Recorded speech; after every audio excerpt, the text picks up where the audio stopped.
역대하 31장 20절 21절 말씀 보겠습니다. 자, 우리 한 목소리로 같이 읽습니다. 20절 시작. 히스기야가 온 유다에 이같이 행하되 그의 하나님 여호와 보시기에 선과 정의와 진실함으로 행하였으니 그가 행하는 모든 일 곧 하나님의 전에 수종드는 일에나 율법에나 계명이나 그의 하나님을 찾고 한 마음으로 행하여 형통하였더라. 아멘. 자, 우리 주변에 있는 사람들과 서로 인사 좀 나누겠습니다. 사랑합니다. 축복합니다.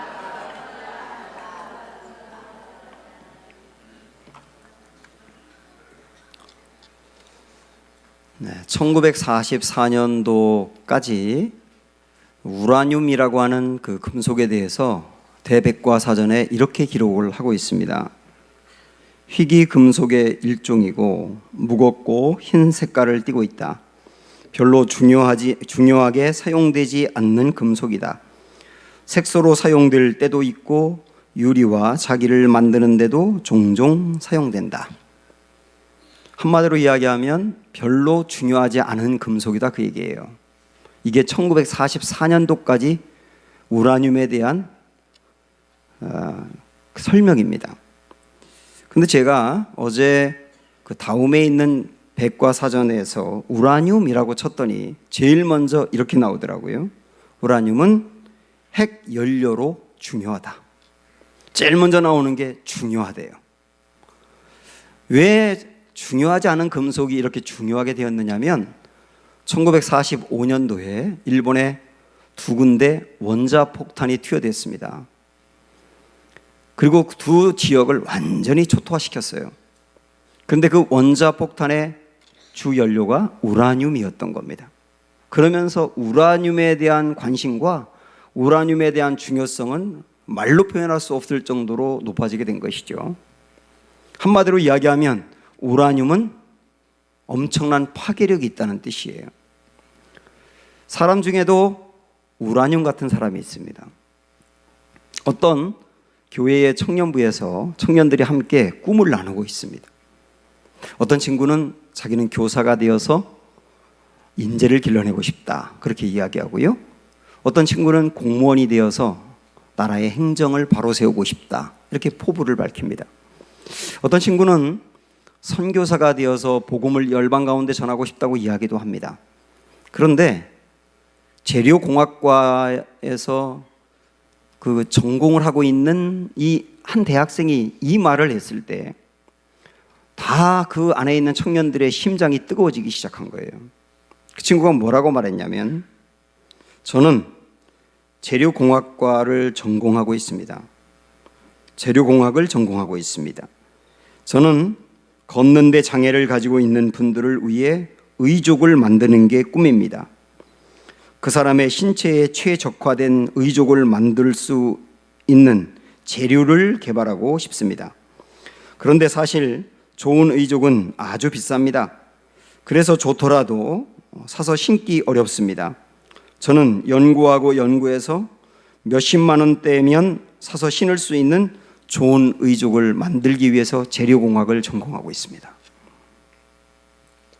그 이야기를 들은 다른 청년들이 뜨거워지기 시작하는 거예요. 왜 공부를 해야 되는지, 왜 돈을 벌어야 되는지 목적이 분명하지 않습니까? 이렇게 다른 사람들의 마음을 뜨겁게 흔드는 그런 사람을 우라늄 같다고 말합니다. 우리 교회도 어떤 집사님 부부가 있는데 그 부인 되는 집사님이 이런 이야기를 한 적이 있어요. 그 남편이 사업을 하거든요. 남편이 일반 회사를 다니다가 사업을 하게 된 이유가 뭐냐면 선교를 많이 하고 싶었기 때문이랍니다. 선교를 많이 하고 싶어서 사업을 시작했대요.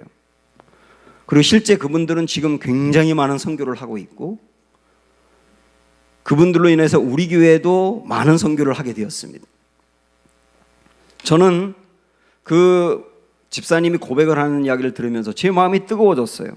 제 마음도 뛰기 시작하더라고요. 목회하면서 나도 더 많은 선교를 해야 되겠다. 그 고백을 함께 들은 사람들도 같이 마음이 뜨거워지기 시작한 거예요. 이분들도 우라늄 같은 분들이에요. 영적인 우라늄 같은 분들이 있습니다. 잠자고 있는 사람들을 흔들어 깨우는 사람, 안주하고 있는 사람들의 마음을 파괴하며 일어나게 하는 사람, 그래서 기도 자리에 가게 만들고 헌신하게 만들고 뭔가 주님을 더 찾게 만드는 사람, 이런 사람들을 영적 우라늄 같은 사람이다라고 말합니다. 그런 대표적인 사람을 한 명 들려면 히스기야를 꼽을 수 있겠어요. 히스기야는 25살에 남유다의 왕으로 등극을 합니다. 그러나 그가 아버지로부터 물려받은 나라는 파산 직전이었거든요. 아버지가 하나님을 전혀 믿는 사람이 아니었기 때문에 원래 있던 성전의 문을 닫아버렸습니다. 쉽게 말하면 요즘 개념으로 말한다면 교회에 들어가지 못하도록, 예배드리지 못하도록 문을 아예 폐쇄시켜버렸다, 그 뜻이에요. 그러니까 성전 안에서 일하던 제사장들과 레위인들은 할 일이 없으니까 사방으로 흩어지며 방황하기 시작하는 거예요. 그리고 우상 숭배를 하기 시작합니다. 이 아하스라고 하는 히스기야의 아버지는 어떤 생각을 하고 있었느냐면, 그 주변에 강력한 힘을 갖고 있는 나라, 가령 예를 들어서 아수르 같은 나라, 그 아수르가 힘이 센 이유는 그들이 믿는 신이 능력이 있기 때문이라고 생각을 했어요. 그래서 우리도 아수르 사람들이 믿는 신을 믿으면 이 나라도 강력해질 거다라고 생각해서 하나님을 버리고 아수르 사람들이 믿는 신을 믿는 거예요. 그러면서 우상 숭배를 벌이며 그들을 섬기기 위한 제단과 산당들을 막 지어가기 시작하는 겁니다. 그래서 영적으로 이 남유다가 아하스 때문에 완전히 파산 직전이 된 거예요. 이 왕은 왕으로서도 무능했거든요. 힘이 없다 보니까 북이스라엘이라든지 그리고 아람이라는 나라, 이런 나라들이 연합해가지고 남유다를 쳐들어와가지고 땅을 빼앗아가기 시작합니다. 이쪽을 빼앗아가고요, 그 안에 있던 사람들이 잡혀가고, 이쪽도 빼앗아가고, 또 다른 사람들이 사로잡혀가고, 그러면서 나라가 점점 무너져가고 있어요. 그런데 거기에서 대항해 싸워 나라를 지킬 만한 힘이 전혀 없어요. 이 나라가 공격하고 저 나라가 공격하면서 완전히 이 남유다는 동네 북이 돼버리고 만 겁니다. 그러니까 급한 마음으로 강력한 힘을 갖고 있는 아수르 왕에게 온갖 금은보화를 보내서 이걸 받으시고 우리나라 좀 도와주세요 하고 요청합니다. 그런데 아수르 왕은 금은보화만 챙기고 남유다를 도와주지 않아요. 그러니까 사방을 둘러봐도 도움을 얻을 데가 없는 겁니다. 이쯤 되면 회개하고 하나님을 믿을 수 있으려만 그가 어떻게 했느냐, 우리 요 구절을 한번 보고 가겠는데, 이 아하스는 왕이 공고할 때에 더욱 여호와께 범죄했다, 이렇게 나와요. 공고할 때, 공고하다는 말은 뭐냐면 마음에 고민이 많고 피가 마를 정도로 고통스럽다는 뜻이거든요. 정말 그렇더라고요. 피가 마를 정도로 고통스러운 공고한 사람 중에는 그래서 더 하나님을 찾는 사람이 있어요. 어려우면 어려울수록 기도하고 하나님께 나와 예배드리며 나를 도와달라고 매달리면서 어려움 때문에 믿음이 좋아지는 사람이 있어요. 그런데 어떤 사람은 고난이 깊어지면 깊어질수록 하나님을 떠나는 사람이 있어요. 아하스는 그런 사람이었던 거예요. 고난이 심해지면 심해질수록 더 죄를 짓는 겁니다. 결국은 어디에서도 도움을 얻지 못하고 하나님의 도움도 얻지 못하고 비참한 최후로 끝나버린 게 아하스의 인생이에요. 그리고 그 나라를 물려받은 게 히스기야입니다. 사방을 둘러보니까 답이 없어요. 파산 직전이에요. 갚아야 될 빚이 너무나 많고요, 풀어야 될 문제가 너무 심각합니다. 어디에서부터 손을 대야 될지 모르겠어요. 무엇부터 풀어야 될지 답이 없어요. 그 나라를 물려받은 게 히스기야예요. 우리도 그럴 때가 있지 않습니까? 내가 어떤 자리를 이어받았는데 너무 열악한 상황이고 다 무너져 있어서, 야, 이걸 어떻게 해야지 이걸 수습할 수 있나, 내 능력도 안 되는 것 같고 도움도 없고 그럴 때가 있지 않습니까? 여러분, 그럴 때는 어떻게 하십니까? 어떤 경우는 현재 나의 인생이 신앙도 무너졌는데 가정의 여러 가지 부분이 안정이 되지 않아요. 앞길이 막혀 있는 것 같아요. 관계도 어려워요. 자꾸 고난이 와요. 정말 내 인생이 파산 직전인 것 같아요. 그런 어려움을 당할 때 여러분은 어떻게 풀어나가십니까? 과연 이 심각한 난제를 갖고 있는 히스기야는 이 문제를 어떻게 풀었는가? 거기에 답이 있는 거예요. 히스기야는 원망하지 않습니다. 왜 아버지가 이런 나라를 나에게 물려줬느냐고 원망하지 않고 절망하지도 않아요. 그리고 이 상황에서, 이 심각한 상황에서 내가 해야 될 가장 우선적인 일이 무엇인지를 찾기 시작합니다. 그게 중요한 거거든요. 여러분 볼링 좋아하세요? 볼링은 핀이 몇 개입니까? 10개죠. 이 역삼각형 구조로 10개의 핀이 있습니다. 가운데 하나가 있고요. 그런데 10개의 핀을 공을 굴려가지고 넘어뜨리는 경기가 볼링인데 10개의 핀을 다 넘어뜨리기 위해서는 반드시 1번 핀을 쓰러뜨려야 됩니다. 그것도 그냥은 안 되고요. 훅을 넣어가지고 이렇게 굴려야 되는 거예요. 1번 핀이 맞지 않고는 10개가 다 넘어갈 확률이 상당히 적어요. 어쨌든 1번 핀을 맞춰야 되는 겁니다. 그 1번 핀을 뭐라고 말하냐면 킹핀이라 그래요.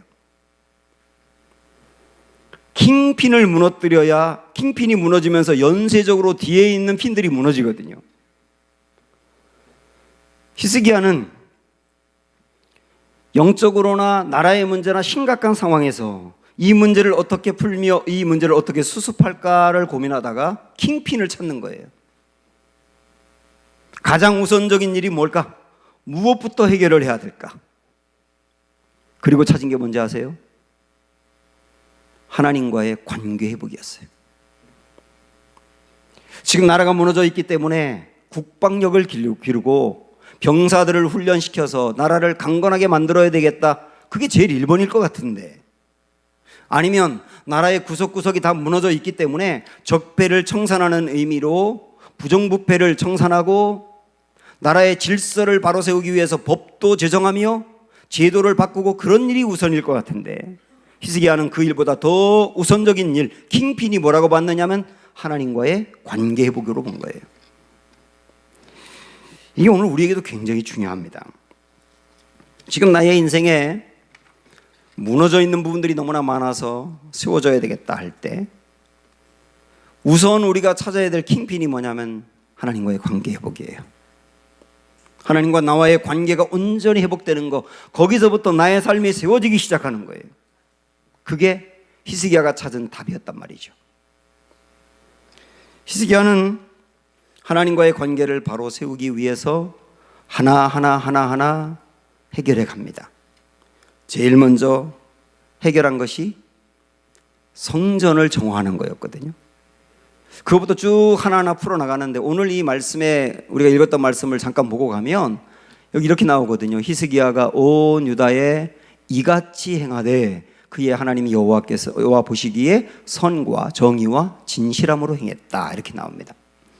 이게 히스기야가 했던 아름다운 일들을 압축한 말씀이에요. 여기서 이같이 행하되라고 나오는데 어떤 일을 했느냐? 먼저 한 일이 성전을 정화한 겁니다. 아버지 아하스가 성전문을 닫아서 예배를 드리지 못하게 만들었는데요, 그 성전문을 개방하면서 다시 성전의 기능을 회복합니다. 여기서 성전을 열었다, 성전의 기능을 회복했다는 말은 단지 예배 드릴 수 있게 되었다는 것만을 의미하는 게 아니고, 이스라엘 백성들에게 성전은 굉장히 중요한 의미입니다. 뭐냐면 성전은 여호와 하나님이 왕이시라는 상징적인 표시예요. 그래서 거기서 예배를 하나님께 드린다는 말은 하나님이 나의 왕입니다라고 높이는 그런 일들이거든요. 그래서 성전이 열렸다는 말은 우리나라의 왕은 하나님이십니다라고 고백되었다는 뜻이에요. 그게 신앙의 회복인 거예요. 그 다음에 거기에서 제사를 드리기 시작합니다. 제사를 드리기 시작했다는 말은 다르게 이야기하면 예배가 세워지기 시작했다는 뜻이에요. 속죄제를 드립니다. 이스라엘의 제사 중에 속죄제라고 있는데, 그 말은 뭐냐면 자기가 지은 죄를 회개하고 제물을 드려서 하나님의 용서를 받는 제사예요. 아버지가 지은 죄에 대해서 대신 회개합니다. 조상들이 지은 죄에 대해서 대신 회개합니다. 하나님 용서해 달라고 구합니다. 그러면서 죄의 용서를 받은 게 속죄제예요. 그 다음에 번제를 드립니다. 번제는 헌신을 의미하는 거예요. 하나님이 내 죄를 용서해 주셨으니 이제 나의 인생 하나님께 드리기 원합니다. 히스기야는 제가 이 나라 물려받았는데 형편없는 나라지만 주님 저를 하나님께 드릴 테니 하나님이 저를 써서 이 나라 회복시켜 주십시오. 저를 써주십시오. 이렇게 저를 써달라고 드리는 게 번제였던 거예요. 한마디로 이야기하면 예배가 회복이 되었다는 뜻이에요. 자, 여러분, 우리에게도 굉장히 중요한 얘기들인데요. 먼저 우리가 우리 인생이 회복되기 위해서 하나님과의 관계가 중요하다 그랬는데, 하나님과의 관계 회복되기 위해서 먼저 필요한 게 뭐냐면 내 인생의 주인은 주님이세요, 내 인생의 왕은 하나님이세요 라고 고백을 하셔야 되는 거예요. 그 다음에는 내 예배가 회복이 되어야 됩니다. 언젠가부터 무너지기 시작한 나의 예배, 그 부분이 여러분 느껴지신다면 주여 예배가 온전히 회복되기를 원합니다 라고 기도하셔야 되고, 예배의 자리에 그렇게 나오셔야 되는 거예요. 그렇게 예배를 회복하고 난 다음에 물론 우상 숭배하던 걸 다 타파해버리고요, 그리고 그가 한 중요한 일이 뭐냐면 유월절을 드린 거예요. 유월절은 이스라엘 백성들이 출애굽을 할 때 드렸던 것인데, 그 애굽의 포로 상태에서 벗어나 자유함을 얻은 것에 대해서 감사하며 기념하는 절기가 유월절이거든요. 그 절기를 드렸다는 말은 하나님이 유월절 드리라고 하는 말씀을 그대로 지켰다는 뜻입니다. 보세요. 성전을 정화함으로 하나님이 내 인생의 왕입니다가 선포되었고, 제사를 드림으로 예배가 회복이 되었고, 그 다음에 유월절을 드림으로 말씀이 회복이 된 거예요. 그런데 히스기야는 자기 혼자만 유월절을 지킨 것으로 끝난 것이 아니고, 안 되겠다, 우리나라가 바로 세워지기 위해서는 온 백성이 다 같이 모여서 유월절을 드려야 되겠다라고 생각을 하고 보발꾼이라는 사람들을 뽑아요. 보발꾼들은 지금으로 말한다면 우편을 배달하는 분들이에요. 그들에게 왕의 명령을 주어가지고 당신은 여기, 당신은 여기, 당신은 여기 온 나라로 퍼뜨립니다. 한 집도 빠짐없이 집집마다 다니면서 몇 월 며칠에 모여서 유월절을 드리면서 하나님과의 관계를 회복해야 한다, 알리라고 말합니다. 이 보발꾼들이 온 나라를 다 다니면서 유월절에 모이라고 이야기합니다. 그리고 실제 모든 백성이 다 모여서 유월절을 드렸어요. 이 유월절을 드렸을 때 어떤 일이 일어났는지, 이거 단지 유월절만이 아니고 하나님과의 관계를 회복하기 위해서 하나님은 내 인생의 왕이세요, 그러면서 예배가 회복되고 말씀이 회복되고 나자 어떤 일이 일어났는지 우리 한번 말씀을 볼까요? 시작. 유다 온 회중과 제사장들과 레위 사람들과 이스라엘에서 온 모든 회중과 이스라엘 땅에서 나온 나그네들과 유다에 사는 나그네들이 다 즐거워하였으므로 예루살렘에 뭐가 있어요? 큰 기쁨이 있었으니 이스라엘 왕 다윗의 아들 솔로몬 때로부터 이러한 기쁨이 예루살렘에 없었더라. 그때에 제사장들과 레위 사람들이 일어나서 백성을 위하여 축복하였으니 그 소리가 하늘에 들리고 그 기도가 여호와의 거룩한 처소 하늘에 이르렀더라. 기도가 하늘에 이르렀더라라고 하는 말은 하나님과의 관계가 이제 회복되었다는 뜻이에요. 근데 이 기도가 회복이 되면서, 관계가 회복이 되면서 그 앞에 우리가 읽었던 말씀 중에 이스라엘 온 땅에 뭐가 있었다 그랬어요? 큰 기쁨이 있었다 그랬어요. 근데 이 큰 기쁨은 솔로몬 때로부터 히스기야 이때까지 없었던 기쁨이라고 나옵니다. 솔로몬 때부터 히스기야 때까지 300년이거든요. 300년 만에 이런 기쁨이 임했다는 거예요. 솔로몬이 성전을 건축하고 봉헌할 때 온 백성들이 모여서 봉헌 예배를 드리면서 그렇게 기뻐했는데 그 기쁨이 여기에 임했다는 겁니다.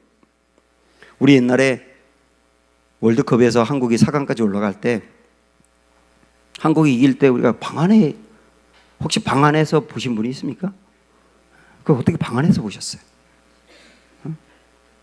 그거 어떻게 방 안에서 볼 수가 있어요? 저는 도저히 방에서 볼 수가 없더라고요. 그래서 빨간 옷 입고 광화문으로 가가지고 청년들과 함께 어깨동무하면서 그걸 비를 혼박 맞으면서 다 봤는데, 한국이 한 골을 넣고 이겼을 때 너무 기뻐가지고 옆에 있는 사람, 처음 보는 사람인데도 끌어안고 좋아하고 막 하이파이브하고 막 구호를 외치고 그러면서 광화문을 그냥 다녔거든요. 사람들마다 얼마나 얼굴이 평안해 보이고 좋은지. 그때는 도둑눈도 없었대요. 그게 뭐냐면 큰 기쁨이, 큰 기쁨, 이 마음에 놀라운 기쁨이 내면에서부터 흘러 넘쳤는데 그런 기쁨이 히스기야 때에 있었다는 거예요. 정말 오랜만에 기쁜 거예요. 나라가 엉망이 되다 보니까 사람들이 다 웅크리고 있었고 기쁨과 웃음이라는 건 찾을 길이 없었고 이 나라 끝났어. 이 나라 아수르에게 망할 거야. 이제 우리가 무엇을 먹고 살며 우리의 처자식들이 이제 사로잡혀 갈 텐데 이거 어떻게 되는 거야? 그러면서 완전히 엉망이 됐던 나라에 기쁨이 임하기 시작했다는 말. 기쁨이 임하기 시작했다는 말은 소망이 임하기 시작했다. 우리나라 될 거야. 하나님이 도와줄 거야. 일어날 수 있을 거야. 소망이 회복되기 시작했다는 뜻 아닙니까? 그래서 완전히 무너졌던 나라에 기쁨을 회복하며 소망을 회복하며 사람들을 일으켜 세웠으니 히스기야는 영적 우라늄이 된 겁니다. 영적으로 그들의 인생을 파괴시켜버리는 것처럼 사람들을 흔들어버린 거 아닙니까? 사랑하는 여러분, 이런 희락을 여러분도 경험하시기 바라고, 이런 희락을 경험하게 하는 영적 우라늄들이 되기를 꿈꾸시기를 축복합니다. 그런데 하나님이 히스기야의 이 모습을 보면서 정말 귀하게 여긴 게 있어요. 영적 우라늄이 되기 위해서 꼭 가져야 될 마음들이에요. 그게 뭐냐면, 사실 히스기야는 완벽한 사람은 아니었습니다. 그가 6월절을 지켰지만 1월에 드려야 되는데 2월에 드렸거든요. 그리고 그거 외에도 여러 가지 잘못된 부분들이 있었고 어긋난 부분들이 있었어요. 완벽하진 않았어요. 그러나 하나님은 완벽함을 보신 게 아니라 진실함을 보신 겁니다. 그러면서 오늘 우리 읽었던 21절 말씀을 보면 히스기야가 어떤 그 자세로 하나님께 나아갔는지 정말 중요한 대목이 나옵니다. 이게 아주 중요한데요. 보세요. 시작. 그가 행하는 모든 일, 곧 하나님의 전에 수종드는 일이나 율법에나 계명에나 그의 하나님을 찾고 한 마음으로 행하여 형통하였더라. 여기 한 마음으로 하나님을 찾았고 나갔다 그랬는데, 한 마음이라고 하는 것을 저는 이렇게 해석하는 것보다는 전심으로라고 해석하는 게 맞다고 봐요. 전심으로 내 마음을 모두 거기에 부어서 하나님께 마음을 보여드렸다는 뜻입니다. 하나님이 이 마음을 보신 거예요. 사랑하는 여러분, 분명히 아셔야 될 게 뭐냐면 하나님은 마음을 보시는 분입니다. 그리고 그 마음을 헤아리세요. 사람들은 내 마음을 모를 수 있어요. 그러나 하나님은 내 마음을 정확히 아세요. 마음을 보시는 분이에요. 완벽한 건 아닐지 몰라도 마음을 보신다고요. 사울이 이스라엘의 왕이었는데 그가 거듭거듭 계속 하나님을 실망시키고 문제를 일으키자 하나님께서 안 되겠다. 사울을 아웃시켜야 되겠다. 그리고 다른 사람을 왕으로 세워야 되겠다라고 결정하시고, 그 결정된 사항을 사무엘을 통해서 알려주시는데, 왜 사울을 아웃시키고 그 다음에 두 번째로 왜 다윗을 왕으로 세우려고 하는지 중요한 기준이 나와 있습니다. 여러분 그걸 보셔야 됩니다. 시작. 지금은 왕의 나라가 길지 못할 것이라 여호와께서 왕에게 명령하신 바를 왕이 지키지 아니하였으므로 여호와께서 그의 마음에 맞는 사람을 구하여 여호와께서 그를 그의 백성의 지도자로 삼으셨느니라. 왜 사울을 아웃시키느냐? 그리고 그 다음 사람을 왜 하나님이 세우려고 하느냐? 기준이 뭐라고요? 그의 마음에 맞다는 거예요. 하나님의 마음에 맞다. 하나님의 마음에 맞다는 거를 이걸 다르게 해석하면 하나님과 마음이 같다고 말할 수 있어요. 하나님과 마음이 같아. 하나님이 생각하는 거 그도 생각하고, 하나님이 속상한 거 그도 속상해하고, 하나님이 싫어하는 거 그도 싫어하고, 하나님이 기뻐하는 거 그도 기뻐하고, 하나님이 바라보는 거 그도 바라보며, 하나님이 바라보면서 눈물을 흘리는 거 그도 눈물을 흘려요. 하나님과 마음이 같아요. 히스기야가 그러했고 다윗이 그랬다는 거예요. 하나님이 정말 우리에게 중요하게 보는 게 뭔지 아세요? 하나님과 마음이 같구나. 그 마음을 보신단 말이에요. 그래서 다윗이 이 하나님을 헤아리는 마음이 얼마나 깊은지 한번 보세요. 그가 왕이 되고 난 다음에 왕궁을 화려하게 지었습니다. 그래서 자기가 사는 집은 굉장히 좋아요. 근데 어느 날 생각하는 겁니다. 야, 내 집은 이렇게 좋은데 하나님의 집이 너무 형편없구나. 하나님이 너무 초라한 곳에 사는구나.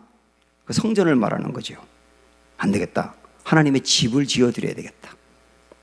그래서 계획을 세우고 선지자에게 이야기하는데 하나님이 반대하세요.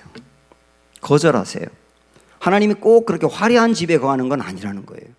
그러나 다윗이 하나님의 집을 지어드리고 싶어 했던 그 마음을 받으세요. 내가 원하는 것을 허락하진 않겠지만 내 마음은 받겠다. 굉장히 기뻐하십니다. 그러면서 그 마음을 품었던 다윗에게 뭐라고 말씀하시느냐면, 앞으로 봐라, 내가 너의 이름을 위대하게 만들어 줄 거야. 실제 이스라엘에서 가장 위대한 이름이 다윗 아닙니까? 내가 너의 나라를 견고하게 할 거야. 실제 다윗이 세운 나라는 굉장히 강력했어요. 그가 마음만 먹었으면 제국도 이룰 수 있었어요. 그리고 너의 후손이 대대로 다윗의 왕조를 이루게 될 거야. 북쪽 이스라엘은 여러 왕조가 지나갔는데 남쪽만은 계속 다윗 왕조로 가지 않습니까? 그러면서 결정적으로 이 말씀을 주셨거든요. 자, 보세요. 시작. 여호와가 너를 위하여 집을 짓고. 저는 이 부분이 그렇게 좋아요. 다윗이 하나님의 집을 지어드리고 싶은 마음이 있으니까 하나님께서 뭐라고 말씀하시느냐면, 나 그건 받지 않겠지만 내 마음을 받아서 앞으로 봐라, 내가 너의 인생의 집을 지어줄게. 마음을 받으신 하나님께서 내 인생의 집을 내가 지어줄게. 하나님이 집을 짓는데요. 그러면서 내 소환이 차서 내 조상들과 함께 누울 때에 내가 내 몸에서 날 내 씨를 내 뒤에 세워 그의 나라를 견고하게 하리라. 여기서 말하는 씨는 솔로몬만을 의미하는 게 아니라 궁극적으로 다윗의 그 후손에서 메시아가 나온다는 뜻이에요. 그리스도가 나온다는 것을 얘기하면서 그 영광스러운 복을 주십니다. 사랑하는 여러분, 하나님 뭘 보신다고요? 마음을 보신다. 매일매일 우리가 주님 앞에서 갖는 마음을 보신다고. 제가 언젠가 여러분에게도 간증을 한 적이 있지만, 제가 신학교 3학년 때 저쪽 고잔동에 있는 그 고장교회에서 신학생으로 있었어요. 가난한 신학생이었습니다. 한 번은 주일날 그곳에 가서 예배를 드리기 전에 지갑을 열어보았더니 1,000원짜리가 한 장이 있더라고요. 지갑 안에. 갈등이 생겼습니다. 1,000원을 헌금해야 할까? 아니면 학교까지 돌아가는 차비를 할까? 교회는 고잔동이고 제 학교는 서대문이었기 때문에 거기까지 가려면 1,000원이 있어야 되거든요. 굉장히 갈등이 되더라고요. 야, 이거 신학생인데 헌금을 안 할 수도 없고 하면 걸어가야 되고, 고민하다가 결단하고 헌금을 했습니다. 제 수중에는 돈이 하나도 없어요. 예배드리고 나서 제 마음이 전혀 평안하지가 않더라고요. 걸어가야 되니까. 그런 시간이 지나서 오후 이제 저녁 예배 드리기 전에 청소년들을 제가 지휘를 했는데요. 아이들에게 그렇게 이렇게 성가곡을 가르치고 있는데 아이들이 그래요. 저기 누가 불러요. 저기 누가 불러요. 그래요. 뒤돌아봤더니 교회에 선임 장로님이 저에게 이렇게 와보라고 그래요. 갔더니 저에게 봉투를 하나 주시더라고요. 신학생은 책을 많이 봐야 되니까 책을 사보라고. 그래서 감사합니다 하고 얼른 그 옆으로 구석으로 가가지고 봉투를 열어봤습니다. 5만 원이 있더라고요. 제가 그 5만 원을 보고 그 눈물이 쏟아졌어요. 너무 돈이 많이 생겨서 그런 게 아니에요.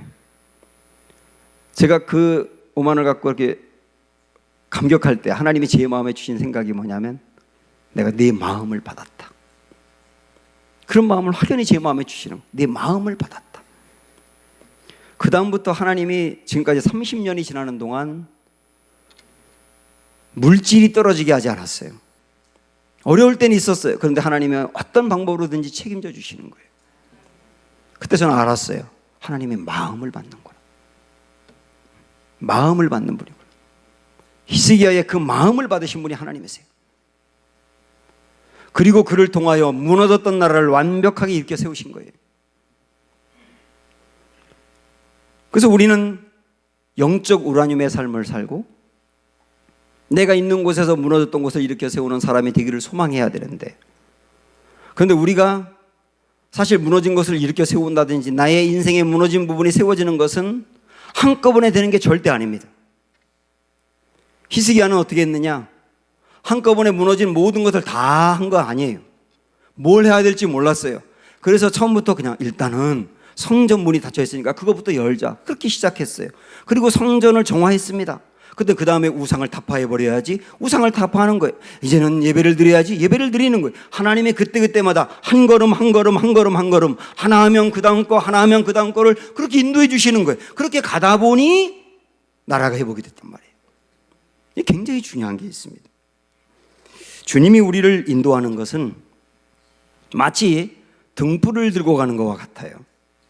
여러분, 이전에 어두운 그 시골길을 등불을 들고 가보신 적 있습니까? 그러면 등불이 저 10m 앞에까지 훤히 비추던가요? 아니죠. 등불은 고작 1m 내지 2m 앞까지만 비추는 거예요. 그럼 등불을 들고 가는 사람은 10m 앞을 바라보고 가는 게 아니에요. 그냥 1m나 2m 앞을 바라보고 거기까지 가는 겁니다. 그런데 신기한 것은 내가 1m 가면 등불도 1m 가네. 내가 2m 가면 등불도 2m 가네. 그렇게 가다 보니까 집이 나오는 거예요. 저는 이것이 바로 신앙생활이라고 봅니다. 하나님이 우리에게 그때그때마다 어떤 마음을 주세요. 아, 이걸 해야 되겠다. 아, 내가 좀 제대로 신앙생활 해야 되겠다.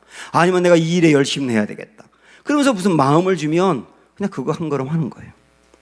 또 그 다음에 또 마음을 주면 한 걸음 가는 거예요. 이렇게 한 걸음 한 걸음 한 걸음 한 걸음 가다 보니 하나님과의 관계는 회복되고 나를 통하여 사람들이 세워지는 우라늄의 인생이 되는 거예요. 우리 그거 알지 않습니까? 이스라엘 백성들이 요단강을 건널 때, 요단강을 건너야 가나안 땅이 나오는데 요단강에 물이 창일에 있어서 건널 수가 없잖아요. 도대체 이걸 어떻게 건너야 될까 고민하고 있을 때 하나님이 하신 말씀이 뭡니까? 제사장들 맨 앞에 나와 법궤 들어, 그리고 그 강물을 향하여 그냥 전진해 가. 그 다음에는요, 일단 강물을 향해 전진해 가. 그 다음은 하나님이 알아서 할 거야. 그러니까 이 제사장들은 이 강을 건너서 강 끝까지 건너서 가나안 땅을 가야 되는데 거기를 바라보지 않았어요. 그냥 한 걸음 앞을 바라보는 거예요. 한 걸음 바라보고 한 걸음 바라보고 가다 보니까 물이 나왔습니다. 하나님 거기 들어가라고 하니까 한 발을 거기에 댔을 때 요단강이 흐르지 않습니까? 그렇게 신앙생활을 하는 거라니까요. 많은 것 바라보지 말고 그냥 오늘 주님이 나에게 하라고 하는 거 그거 한 발짝 한 발짝 가시다 보면 하나님 우리를 통해서 계획한 일들을 이루어 가실 것이다. 그게 오늘 말씀이지 않습니까? 이렇게 영적 우라늄으로 사람을 살리고 나라를 세우는 존귀한 사람으로 히스기야가 쓰임을 받았는데, 그런데 그의 인생에 이제는 됐다 할 즈음에 전쟁이 일어납니다. 아수르가 쳐들어와요. 또다시 위기를 만나요. 이 위기를 어떻게 또 극복해 가는가, 내일 새벽에 말씀드리겠습니다. 저도 드라마 봐가지고 이렇게 해야 되는 거 알아요. 내는 주의 영광을 보내 찬양하겠습니다.